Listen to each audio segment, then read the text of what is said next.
talk about 10 cruise tips that even experienced travelers follow.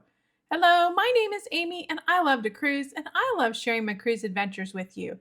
Now, I've learned quite a few lessons over the years, so I put together a list of some excellent tips that may make your next cruise hassle free.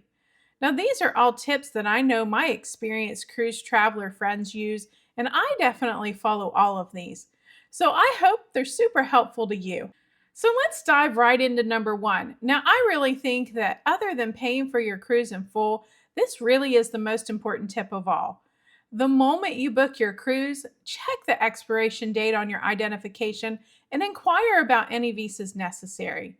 Now, remember, most countries require a 6-month validity date past the cruise date. And when it's time to go and you're getting ready to walk out the door, double check that you have the right type of identification with you and make sure you have access to the visas for your trip. And I highly recommend 5 minutes after walking out the door that you repeat this process again for everybody in your party. Make them show you their ID. Now, I know the visa process can be confusing, so reach out to your travel professional or the cruise line directly if you need assistance to make sure you have the right documents. Now, it does happen time and time again that people get to the cruise port and don't have the right documents and are denied boarding, so don't let that be you. Number two, if you're anything like me and you like to save money, here's a great money saving tip. Most people don't know this, but did you know before your final cruise payment that you can recheck your rate on your sailing? And if it's gone down, very often the cruise lines will refund you the difference before you've made the final payment. Now, if you book the cruise yourself, just contact the cruise line directly. But if you've used a travel agent or other travel professional, just give them a call. They should be able to sort the process out for you. Now, I have been refunded a price drop after final payment on Norwegian cruise lines, but I was only allowed to take it as an onboard credit. And if I didn't use it all on that cruise, then they allowed me to transfer the balance to a new cruise booking if I reserved it within a year. Now, I can't speak for all cruise lines, so just check with them in advance and make sure that you can do that. Number three, choose your cabin location wisely. Now, make sure you take the time to review the ship layout and decide what area of the ship you prefer to be closest to. Keep in mind what venues, restaurants, or pools are in that area. Now, and if you're a new cruiser and you're not sure if you're going to get seasick, you'll feel the least amount of movement lower down on the ship towards the middle. If you're a light sleeper like me, avoid connecting rooms as there's usually a lot of noise transference between the door that separates the cabins. Now, be mindful of booking a room directly underneath a theater, a music venue, the pool, or a gym, and be on the lookout for what appear to be empty spaces around your cabin. Those are very often crew areas that can sometimes be really noisy as people tend to go in and out of the doors of those areas at all hours of the night. Now, I tend to pick a room that's between 2 floors of other rooms. So there's usually rooms above me and rooms below me. And I try to get as close to the elevator as I can without being right up against a crew area. Number 4, arrive to your cruise disembarkation port at least 1 day prior. Now, this includes if you're flying, driving, or taking the train. Don't discount being to the port a day early if you're just driving. You never know what's going to happen along the way. So if a hotel is in your budget, make sure you do come in and stay the night before. Don't be like me, who's now concerned that I'm going to miss my next cruise because the airline I'm traveling with keeps canceling and rescheduling my flight. Now, as of yesterday, my 6-hour buffer has now shrunk down to 3. But if I wasn't traveling on such an amazing cruise offer where the hotel for the night might actually cost me more than my entire cruise, I'd come in the night before. And if you're interested to see how I was able to get that 4 nights on the Wonder of the Seas for under $400, make sure you check out my video called My Free Cruise Cost How Much. Now, I'll make sure I link that video at the end of this one. Number 5, make sure there are no surprises with your cell phone bill. Now, keep your cell phone in airplane modes at all time while you're on board the cruise ship. If you do not, your carrier can charge you satellite rates, and you may end up with a huge bill when you get home.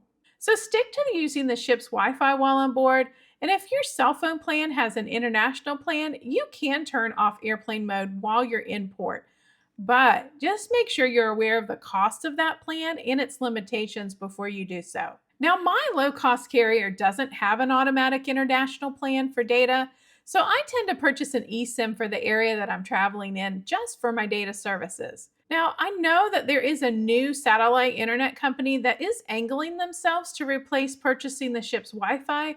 Just do your research if you're interested in that type of plan. Number six, don't overschedule yourself. Match your daily activity to your personality. If you're anything like me, usually just a half-day excursion is enough. And then I'm ready to go back to the ship for a little R&R.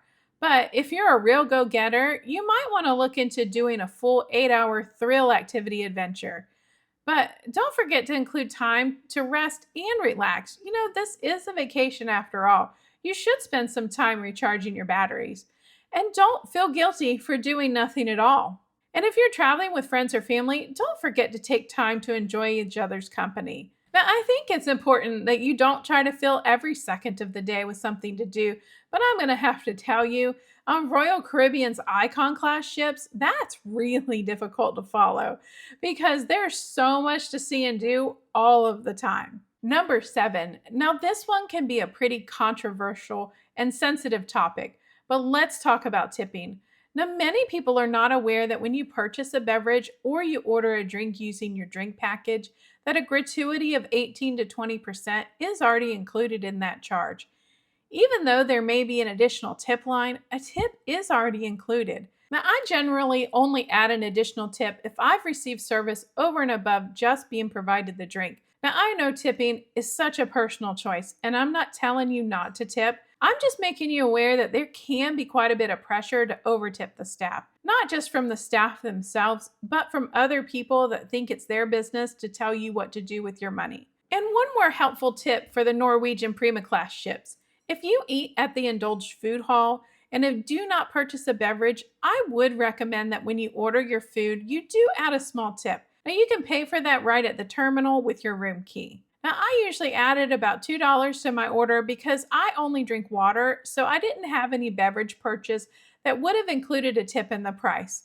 Otherwise, I really don't think the staff in that area really see a lot of gratuity going their way. Number 8.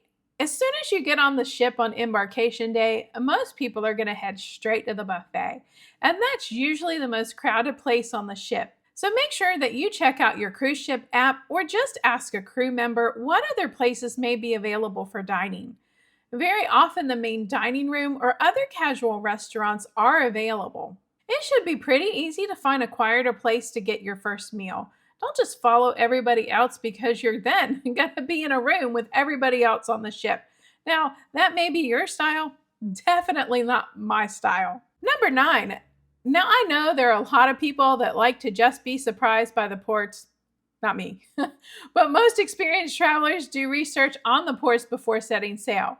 Now, you can do this by checking out the excursions provided by the cruise ship or reviewing a few third-party tour sites. I know a lot of people still use TripAdvisor for destination reviews, or maybe it's just me because I'm old, but there's a lot of places with plenty of things to see and do that are available to you on your own.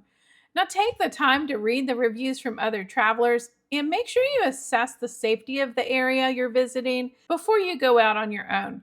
Now, there are many places that I will happily venture out on my own for the day, but there are just as many that I would truly only consider going out on a cruise line excursion. Now, just do your research and you'll be able to make an informed decision on what's best for you.